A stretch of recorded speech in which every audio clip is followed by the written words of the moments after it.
శంకర్ గారిని శాసనసభ్యుడిగా చూస్తున్నాం. ఆయన ఆధ్వర్యంలో కాలేజీయే కాదు, స్పోర్ట్స్ స్టేడియమే కాదు, ఇంటిగ్రేటెడ్ స్కూలే కాదు, ఆయన అడిగినటువంటి మార్కెట్ కమిటీ కూడా వెంటనే శాంక్షన్ చేస్తానని చెప్పి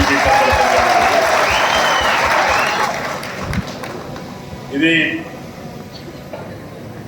మీ ప్రాంత రైతులు కూరగాయలు పూలు కొద్దిగా నీటిపారుదల సౌకర్యం తక్కువ ఉన్నప్పటికీ భగవంతుడు మీకు హైదరాబాద్ చుట్టూ మీకు ఇచ్చారు. ఓఆర్ఆర్ చేసినప్పుడు కూడా నేను ఆ ప్రభుత్వంలో ఉండే అవకాశం వచ్చింది. ఇప్పుడు ట్రిపుల్ ఆర్ కూడా ఆ ప్రభుత్వంలోనే ప్రపోజ్ చేశాను. ట్రిపుల్ ఆర్ కూడా వస్తే మీ షాద్నగరే కాదు, ఈ ప్రాంతం మొత్తం బంగారం అంత ఎత్తు పెట్టినా మీరు ఆ భూమి ఇవ్వరు. మీ భూమి ఎంత ఉందో ఆ భూమి మొత్తం డబ్బులు పరిచినా కూడా మీ భూమికే విలువ ఎక్కువ ఉంటుందని చెప్పి కూడా మీకు ఈ సందర్భంగా మనం అది మీ అదృష్టం. కాబట్టి ఈ ప్రాంతానికి అత్యంత చేరువలో ఒక పెద్ద మార్కెట్ కట్టాలని ముఖ్యమంత్రి గారి సంకల్పం. గత 3 రోజుల కిందనే అన్నా నాకు ఎయిర్పోర్ట్కి అందుబాటులో రంగారెడ్డి జిల్లాకి చుట్టూ ఉన్నటువంటి సన్న చిన్నకారు రైతులు పండించే ప్రతి పంట కూడా ఉపయోగపడేటట్టుగా ఇతర దేశాలకు పంపించే స్థాయిలో ఆ మార్కెట్లో ఇది ఉంది ఇది లేదు అనేటటువంటి భావన లేకుండా మీకు 1000 కోట్లు కాదు 2000 కోట్లతోటైనా సరే ఇక్కడ కోయిడా దగ్గర మార్కెట్ కట్టమని చెప్పి ఆదేశించారు. అతి త్వరలోనే ముఖ్యమంత్రి గారి చేతుల మీదుగా రంగారెడ్డి జిల్లా రైతాంగానికి అది ఏర్పాటు చేస్తానని చెప్పి మీకు ఈ సందర్భంగా మనకు ఇందాక పెద్దలు చెప్పారు. వెనుకబడిన మండలాల్లో ఉన్నటువంటి రైతాంగానికి వ్యవసాయ పనిముట్లు కావాలా, డ్రిప్ ఇరిగేషన్ కావాలా, ఇంకా ఏ అవసరం ఉందో చెప్పండి, తప్పకుండా మండలానికి శాంక్షన్ చేస్తానని చెప్పి మీకు విజ్ఞప్తి చేస్తున్నాను. మీరు చూస్తున్నారు గత సంవత్సర కాలంగా శుద్ధమైనటువంటి పాలన వ్యవస్థలను కూడా అన్నింటినీ చిన్నాభిన్నం చేశారు. కోసం ఇందాక మిత్రులు చెప్పినట్లుగా అహంకారపూరితమైనటువంటి అవినీతమైనటువంటి అధోగతి పాలనలో ధనిక రాష్ట్రమైనటువంటి తెలంగాణ ఈనాడు వడ్డీలు కట్టి 7 లక్షల కోట్లు అప్పు తీర్చాల్సిన బాధ్యత వచ్చింది. అయినా సరే రేవంత్ రెడ్డి గారు వెనకడుగు వేయట్లేదు. శాఖకు ఒక్కదానికి 47,000 కోట్లు ఇచ్చినటువంటి ఏకైక ప్రభుత్వం ఈనాడు తెలంగాణ ప్రభుత్వం భారతదేశంలో. మన బడ్జెట్లో 47,000 కోట్లు ఇచ్చారు. ఇప్పటికి 25,000 కోట్ల రూపాయలు రైతుల ఖాతాల్లో జమ చేశాం. గత ప్రభుత్వం ఆపేసినటువంటి రైతు బంధు 7,600 కోట్లు మన ఏప్రిల్ మే నెలలో మీ ఖాతాలో జమ చేశాం. మళ్ళీ దాన్ని చేయాలనుకున్నా దాన్ని మరి రాహుల్ గాంధీ గారు మాటిచ్చారు కాబట్టి 2 లక్షల అప్పు ఉన్నటువంటి రైతులకి మనం రుణమాఫీ చేయాలని చెప్పారు. ప్రణాళిక వేసుకున్నాం. 22 లక్షల మంది తెల్ల కార్డులు ఉన్నటువంటి ప్రతి ఒక్కరికి కూడా 18,000 కోట్ల రూపాయలు మీ ఖాతాలోకి వచ్చినాయి. కాకపోతే తెల్ల కార్డులు లేనటువంటి 2 లక్షల రుణం ఉన్నటువంటి రైతులు ఇంకా 3 లక్షల నుంచి 4 లక్షల మంది ఉన్నారు. వాళ్ళని కుటుంబ నిర్ధారణ చేయాల్సిన అవసరం వచ్చింది. గత 3 నెలలుగా వాళ్ళ ఇంటికి వెళ్ళి మా వ్యవసాయ అధికారులు కుటుంబ నిర్ధారణ చేశారు. సుమారు 3 లక్షల పైచలకు మాకు అందుబాటులోకి వచ్చినాయి. రేపు 30వ తారీఖున మహబూబ్నగర్లో జరిగే రైతు పండుగలో ఆ 2 లక్షల నుంచి 3 లక్షల చిల్లర మంది రైతులు ఏదైతే నిర్ధారణ చేశామో తెల్ల కార్డు లేనటువంటి 2 లక్షల అప్పు ఉన్నటువంటి రైతులు, అదేవిధంగా ఆధార్ కార్డులో నెంబర్ తప్పు ఉన్నటువంటి రైతులు, బ్యాంక్ అకౌంట్లో మిస్టేక్ ఉన్నటువంటి రైతులు, అదేవిధంగా పేరు కూడా తప్పు పడ్డటువంటి రైతులందరినీ కూడా సరి చేశాం. ఆ అకౌంట్లన్నీ కూడా మా దగ్గరికి వచ్చినాయి. కొన్ని బ్యాంకులు ఆ రోజుకి లిస్టులు పంపించాల. కరెక్ట్ అయినటువంటి 2 అప్పు ఉన్నటువంటి రైతుల లిస్టులలో కొన్ని బ్యాంకులు 58,000 మంది రికార్డులు మాకు రాలేదు. వాటిని కూడా ముఖ్యమంత్రి గారు ఇవ్వమని చెప్పారు. వీటన్నింటినీ కలిపి రేపు సుమారు 3,000 కోట్లు మహబూబ్నగర్ రైతు పండుగలో మీ ఖాతాలో ఏదలుచుకున్నది ప్రభుత్వం అని చెప్పి కూడా ఈ సందర్భంగా మనం చేస్తుంది. అదేవిధంగా ధాన్యం కొనుగోలు మీరు చూస్తున్నారు. భగవంతుడి దయ వల్ల ఆ వరుడు దేవుడు కరుణించాడు.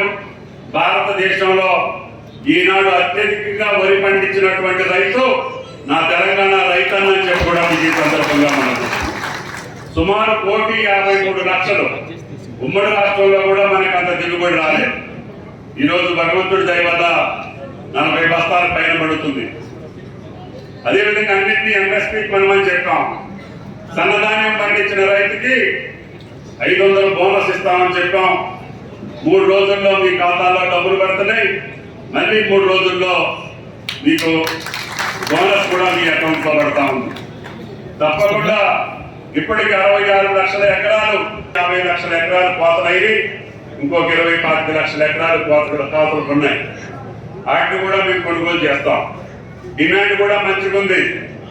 ధాన్యానికి బయట దేశాలు కూడా మన తెలంగాణ బియ్యమే కావాలని అడుగుతున్నారు.